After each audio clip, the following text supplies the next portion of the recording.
I know this has been a long time in the making, right, Alex? You and I have tried this couple years now. The time difference is a little difficult. This works actually okay. Like I said, I'm on vacation this week, so the time's fine, and it's what, like 4 o'clock your guys' time, so that's cool, right? Good. All right. Um, so I know again we've been trying this for a while. I know Alex, you pretty much do the instruments, the programming, things like that, and Simon lends his death growls and all that fun stuff. Um, I know, like we talked about, how long has the band been? How long has the band been together? So in the beginning, Alex, it was more of like an instrumental project, and then Simon came on board, or how did the band come to be? And yeah, that's right.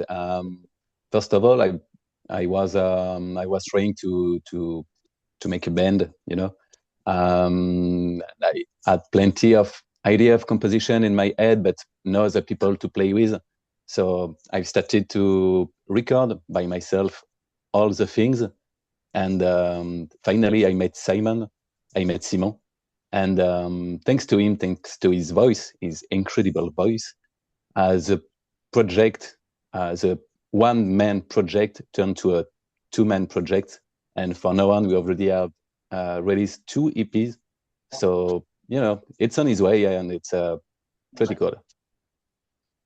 So in the beginning, when it was just an instrumental project or whatnot, did you try lending vocals to it as well? Did you have other people try to come in, or and you could tell the story of how you and Simon met, or did he just mesh better and then you decided, okay, well, I'm going to start adding vocals to the project. Uh, I was looking for people to sing on this project because they were like, this is cool to have an instrumental project. This is cool to have instrumental song, but I really wanted someone to sing on it. But I didn't succeed to find a guy who was involved enough in this project to sing along. And since I was a one at the origin. I needed somebody to stay by my side and to be part of the project. And Right. I never found someone who was really into this until I met Simon. It was this music was his kind of music, so it Right. was very easy to work with him and to make it appear. So Simon, you want to tell the story how you guys met at that one show on the bus and how that came to be as you joining the project and lending your vocal capabilities? Yeah, so how we met in end of 2019, we went to a gig that we had to attend, and so I went alone. And after the gig, the last Children of Bodom gig, in the bus to go back to the center, I heard some people speaking French. So I went to them like, hey, bande de connards, qu'est-ce que vous faites là? So he decided, oh, you're French too? Okay, let's go in the center together to have a drink, and etc. etc. And so Alex, during the after the show, so during the evening, he talked to me about his project.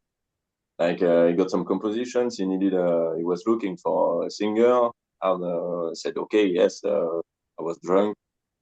The day after, he called me back, like, hey, are you still motivated to try to sing for me in my project? I said, what the fuck are you talking about? Like, I don't remember anything from the night after the gig. So I was like kind of surprised. But he sent me some song. I was like, okay, wow, it's super efficient. It's really good. Let's try. And so we made a test, and well, pretty good. Then we decided to record, but we couldn't for during 2020 because of the pandemic. So we started only in the beginning of the year after. So at the time, prior to joining forces with Alex, so to speak, were you involved with any bands then, or were you just looking for something to join? Yeah, well, on my side, I got several bands before, but like when I was really younger, like when I was 22, some kind of thrash metal when I was singing and playing bass, and another one later, but a kind of a crust black metal band, so something aggressive, like 30 minutes a set list, 40 songs, 14 songs, like so this kind of pretty well, totally different. But I was looking for a kind of melodic death metal band for years, and I saw that I will never find something like that. But when we met with Alex, it was okay. Finally, it came, and well, okay, let's go. Like I couldn't dream to sing. I mean, I Yeah. lost my hope years ago, so it was a really big surprise because I wasn't looking for that anymore. But when it happened, I was like, okay, for sure I go for it. And since when, I guess we combine pretty well together. So Here's a well, question, kind of both of you. So Simon, singing in different types of bands, like you said, with thrash and crust and things like that, is it difficult to train your voice to sing to melodic death?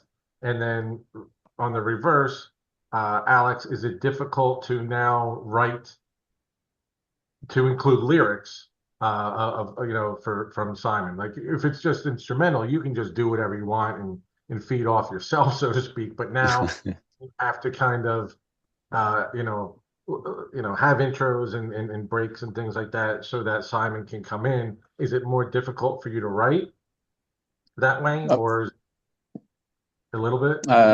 no, not at all actually, because at the first time when I was composing and recording the songs, I had in my head the line of the lyrics. I already knew what I wanted, the kind of vocals, the placement, what kinds of word I wanted in which place and else. So it was not difficult at all, since I already had the lyrics, and I just needed a voice to put on those lyrics. So not difficult at all, from my side. So the arrangements left where it's composed to have lyrics placed in there at some point. So it wasn't necessarily instrumental songs. It was a song, just like you said, it needed a voice. Yeah, exactly. It was at first instrumental, since only because I haven't a singer by my side, but it was planned to be songs with a voice on it. Yeah. So Simon, back to, is it difficult to, like I said, train your voice to do thrash in one band, crust in another one, and now, melodic death in NNIH? well, no, it's not difficult to sing this kind of music since I practice for well more than 20 years. So I was more or less ready for that, even if I didn't think that it would arrive at some point. Finally, but no, the way to sing this kind of music, no, it's not so difficult. Which is more difficult, to, as Alex has the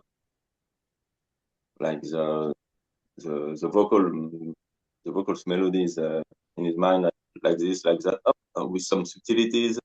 So when you record, it's the part a bit difficult, like, to make it really as he would like it in his mind, but at the same time, as he's not singing, there are some stuff that he doesn't understand as a singer can understand. So we make some compromises and it works pretty well. Like we have the same vision. And it's also something like a bit disturbing, I guess, for people, especially in France, that this kind of music, like say, oh yeah, the melodies are super good, that's wow, it's great, but this vocal, what the fuck is that aggression? Like we don't like this, and that's exactly what we both like with this music. Is that it's super melodic, it can be super speed, but at the same time, it can be super aggressive because of the vocals. On these two opposite things, like they combine so good. It's our both opinion, I guess. So it's also why it works so well between us. Yeah, it's like my yin and his yang. That's a perfect yin yang. Simon, having said about, you know, the French people, you know, they like the melodies, but not so much the aggressive vocals or whatever.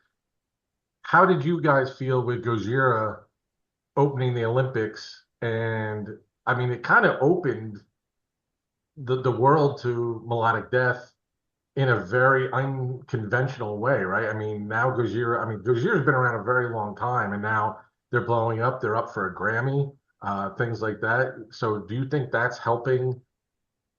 You know, not just the French, but everybody see that, you know, the music is fantastic, and just because the vocals are aggressive doesn't mean there's not a good message in there. You know what I mean?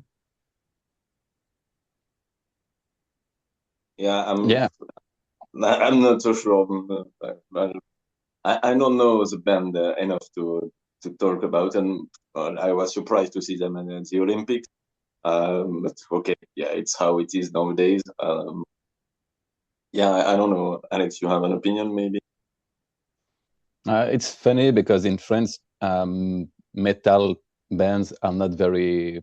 You don't hear a lot about metal scene, except if you're into the metal scene. And having Gojira on the Olympics was very surprising, and it was kind of a good thing because it's allowed to a lot of people who are not into metal to discover what it is with a great band, actually. But there also is a lot of people who are like, oh, this is metal. This is the kind of voice they use in metal. What the fuck is this aggressive thing? And, you know, during the Olympics, there was the music, but there was also the kind of something very theatrical with decapitated ladies and else. And there was two sides. People were like, oh, this is very cool and this is very, you know, and the other side was like, this is way too aggressive. This is why we can't stand melodic death metal and else. So yeah, it's funny, it's cool, but in France we have a weird regard on metal, and Gojira was a trampoline for other bands, I hope, but people in France need to dig it more, Right. I think. Yeah, well said. I mean, the obvious question is, where did the band name come from? Nothing New in Heaven. I think it's a good. It's open to interpretation, but what is there a real meaning to the band name? Nothing New in Heaven. Yeah, it's came after a book from Heinrich Maria Remarque called In West, Nothing Else, or Nothing New in West, something like this. And the book is really cool, actually. And I was like, if I change In West by Heaven, the meaning, the message is completely different. And I think there is some pretty good things, some pretty cool things we can do with the lyrics, having a lore, having a universe or universe, and that's why we went for this name, for this band name.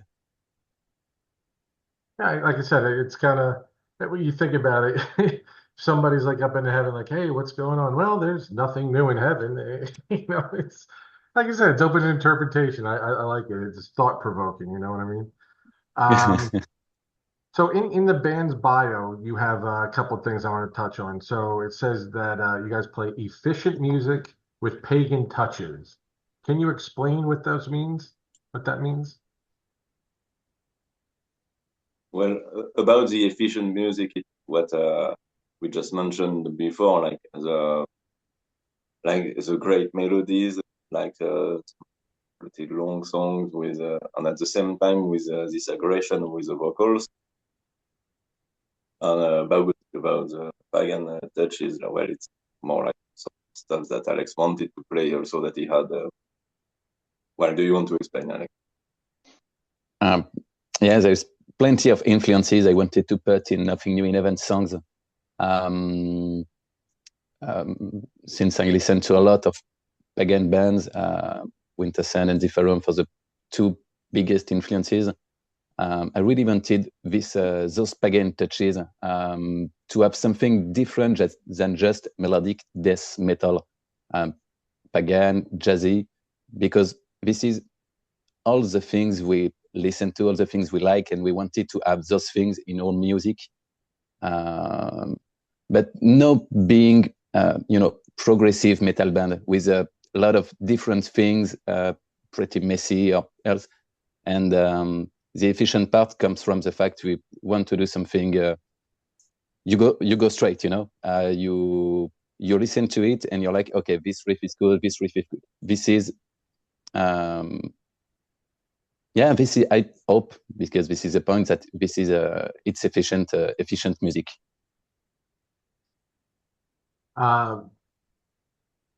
When you think of melodic death, you have your In Flames, Children of Bodom, Black Dahlia Murder, things like that. When I listen to you guys, I do hear, because you had said there's other influences. I do hear some power metal in there.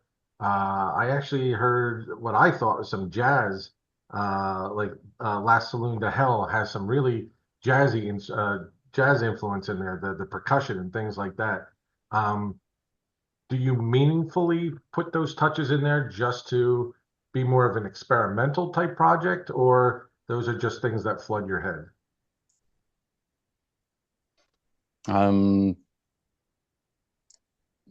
Both of them, actually.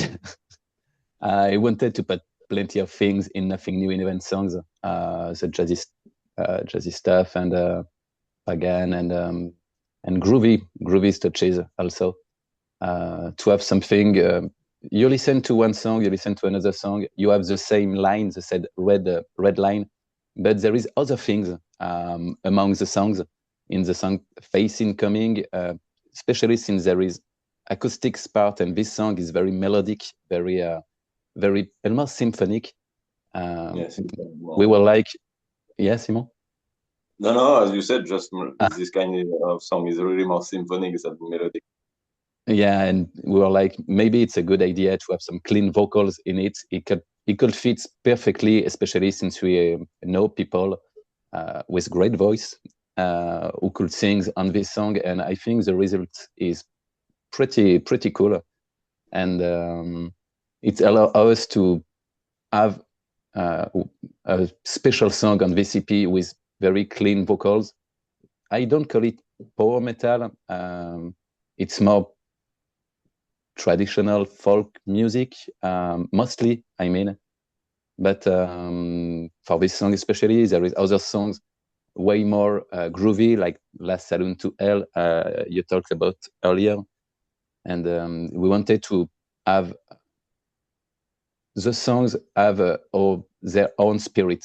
Each song has its own spirit.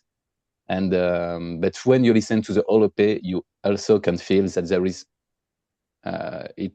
there is something in common with all those songs, even if each song has its special solo. How far apart do you guys live? Oh, are you guys far apart? Hundreds kilometers. What's that? A lot of kilometers. Okay. So then that was my question. So how do you guys what's the recording process with you guys? Do you record tracks and send them to Simone and vice versa, or do you guys obviously eventually have to get together to record, or like I said, do you do your thing separately and then kind of put it together? I have kind of a home studio in my little tiny small mini apartment, so I can record all the all the instruments, can record everything. But since Simon lives very far from my place, he has to come to record the lyrics, and it's better that we are. He doesn't do it on his side, because when I write down the music, I also add an idea of the lyrics, of the placement, of the rhyme, of the intentions, the vocal intentions, so I can tell him what I want, what I don't want, and he also can tell me the way he did it. He did it earlier. Yeah, this is cool what you did, but I can't sing this. I can, so we can work on the lyrics, on everything together. So I write down and record everything to my place, and Simon come also to my place to record his vocals. So Simone, it's like you said, it's a compromise. You know, you have these ideas, Alex has these ideas, and don't try to wedge it in there. You know, make it flow, make it work. So it's a good philosophy. Yeah, yeah. So when I moved to Alex's place that we can record the vocals, well, that's the moment also that we exchange, like, okay, maybe this word will be better than this one. Maybe we can change a bit the line, the way to. Oh, I can add this. Oh yeah, retry like this. Okay. Oh no, this is better. No. So plenty of new feelings that we didn't think about before. Yeah, it's a really really cool moment, and we work well together. Like we exchange. That's all. Basically, we can share our ideas and we find a compromise. You guys flow together very well. That's good. You read all these bands, like I don't know, you follow some of the dumb stuff going on in America. Jane's Addiction not too long ago, where they had their big blowout on stage and they're fighting about this and that, and other bands, they'll never play together. It's a shame that bands can't get together. But I mean, if you've been together for 20, 30, 40 years and you just know your band, and you miss your kids, you miss your wife, people are going to get upset. But you guys are doing okay so far. Yeah, and it's way easier since we are only two for the moment, of course. Sure. But yeah, as you say it, the more we are in the band, the more difficult it can be to play. Right. What newer bands have you guys been listening to recently that might have a new influence on the direction of NNIH?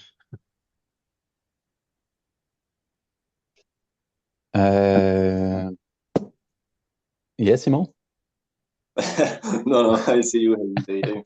No, well, since a while I'm listening Vansidian on my side a lot, and I met the guys. I saw them in gig, and yeah, I really like a lot some Finnish melodic death metal music. But yeah, they are super efficient. I really like the music and the guys. That's the band that I recommend now. But otherwise, well, plenty of different stuff like and I like on my side to sing on everything that I hear. Like I can listen some punk rock music and I will sing a kind of black metal way on it, and I really have a lot of fun to do that. But plenty of different style on my side. What about you, Alex? I listen to a lot of melodic death metal, especially old school bands like Anterior, Illness, Elsevier, those kinds of bands. But I've discovered, like some months ago, pretty cool bands in a total different genre, like Slaughter to Prevail and Falling in Reverse. Did not know those bands. I dig it a lot, and maybe in the future we'll have some more aggressive and more brutal parts in Nothing New in Heaven. Yeah, Simone, you and Alex Terrible should get together and wrestle bears, right? Yeah, we actually got to see them this summer. They were opening for, who was it, Hal? I forget they were opening for somebody, and I've been listening to them for a while now.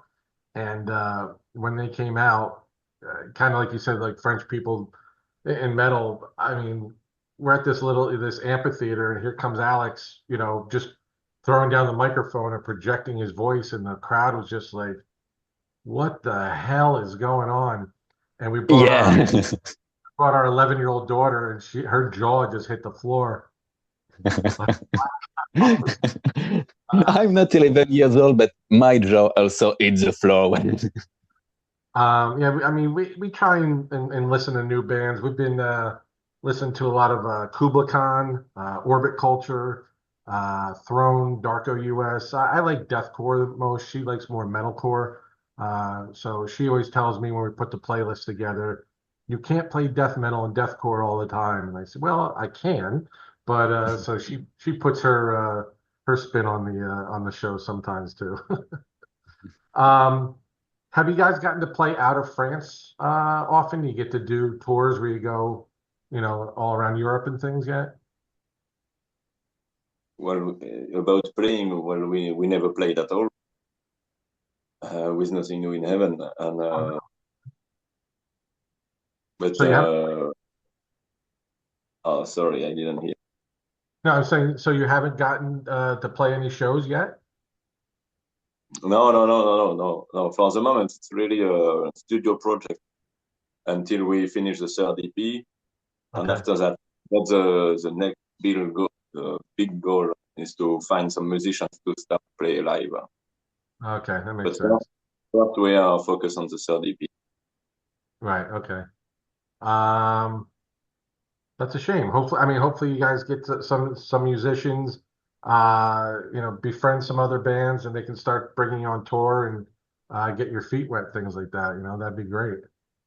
Yeah, that will be very, That will very be fun. cool, especially since Simon already have some plans to play in other countries. They are people who asked us, "Hey, when do you come to play to Colombia? When do you come to play to Spain? Hold on, let us find members. Let us, start playing in France at first, and then we will think about everything else. But for the moment, as Simon say, yeah, we are focused on the third EP, and after the third EP, when it will be released, we will be concentrated on finding some new members and things going on. Well, I mean, that was actually my next question. What's next for the band? Are you writing new material? And it Oh, sounds like you are. Do you have any teasers? You have anything that you might be able to throw my way? We'll play it on the show or anything like that we have coming up soon? Well, we are on the record of the third EP, which is not almost done, but more than half. So that's the next goal for the moment, but it will be not too long anymore. Yeah, that's it for now. Have yeah, the you? next EP should be released in like Well, a few months, I guess. I hope. And right after that, yeah, we'll be focused. The plan was to release 3 EP, so people can be like, "Oh, this is the kind of music they do. This is the kind of music I like. I play bass. I play." It will be easier for us to find musicians with those 3 EP. That's what we thought, because they know what kind of music we do, and with those 3 EP, like 15 songs, we already are able to play like a 13-minute gig. So I think it will be easier right after the third EP to find members and start making shows and else. Right. Okay. Anything else you guys want to add? You want to touch on? Simon?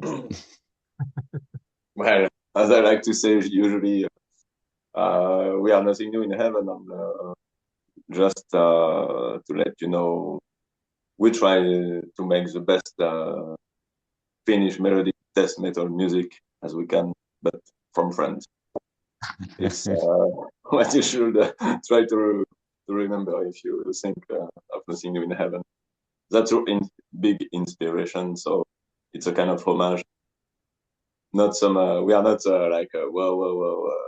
We make the best music of the world. We just make the best as we can, the ones that we prefer, and we try to have fun at the same time between us, of course.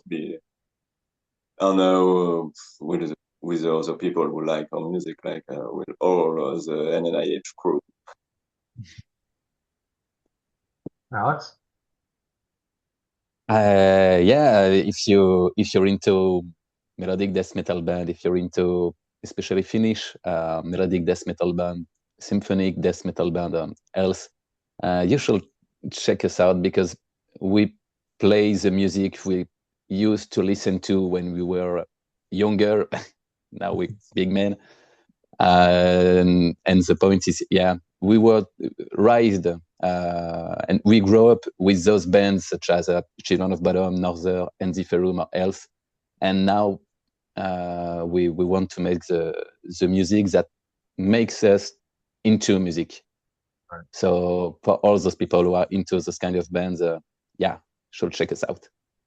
Cool. All right, guys, I want to thank you for joining. I know Alex has taken a long time to put together, but I do appreciate it. Once I get the links, I'll send them your way, and I'll post it on YouTube and all that fun stuff. If you have anything new, please hit me up on Instagram. We'll talk about it, and we'll go from there. You mean if you have anything new in heaven? Yeah, there you go. Good lead. Hey, guys, have a good day. Yeah, of course, with pleasure. Thank you very much. Thank you very much for inviting you and talking about us and helping us to spread the music. Very appreciated. Thanks a lot. Thanks again. Thanks. Take care, Simone. See you, Alex. Yeah. Bye. Thanks for the interview.